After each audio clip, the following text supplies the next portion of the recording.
আমরা নির্বাচন চাই, ডিসেম্বরে নির্বাচন হলে আমরা নির্বাচন চাই। নির্বাচনের টাইম ফ্রেম নিয়ে বাংলাদেশ জামাত ইসলামীর কোনো বক্তব্য নাই।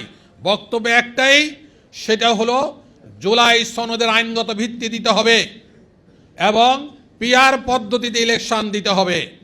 ওনারা পিআর বুঝেন না। আমার দেলোয়ার ভাই সুন্দর কথা বলছেন, পিআর বুঝেন না। বুঝেন বিষয়টা এমনটি না, না বুঝেন বিষয় এমনটি না, বুঝেন ওনারা পিআর।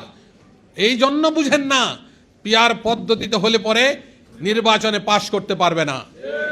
সুতরাং ওই মাসুলম্যানের নির্বাচন, হুন্ডা গুন্ডার নির্বাচন, টাকার নির্বাচন আগামীতে আর পিআর পদ্ধতিতে হলে পরে এটা চলবে না ইনশাআল্লাহ।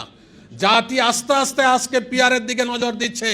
এই জরিপে দেখা গেছে ৭১% মানুষ পিআর পদ্ধতিতে ইলেকশন চায়।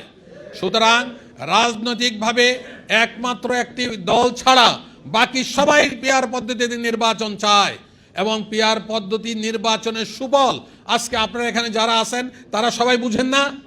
এই সুফলকে আজকে আমাদেরকে বুঝাই দিতে হবে। বুঝাই দিতে হবে না, আপনারা সবাই বুঝেন। অনেক বই পুস্তক ইদানিং বের হয়ে গেছে এবং টক শোতে পিআর পদ্ধতির ইলেকশনের ব্যাপারে সবাই জোরালো বক্তব্য পেশ করছে।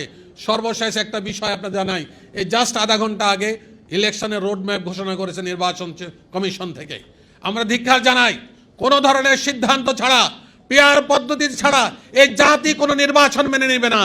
সুতরাং রোডম্যাপ হোক আর যাই হোক, এই রোডম্যাপ হোক আর যেটাই হোক, পিআর পদ্ধতিতে নির্বাচন করতে হবে।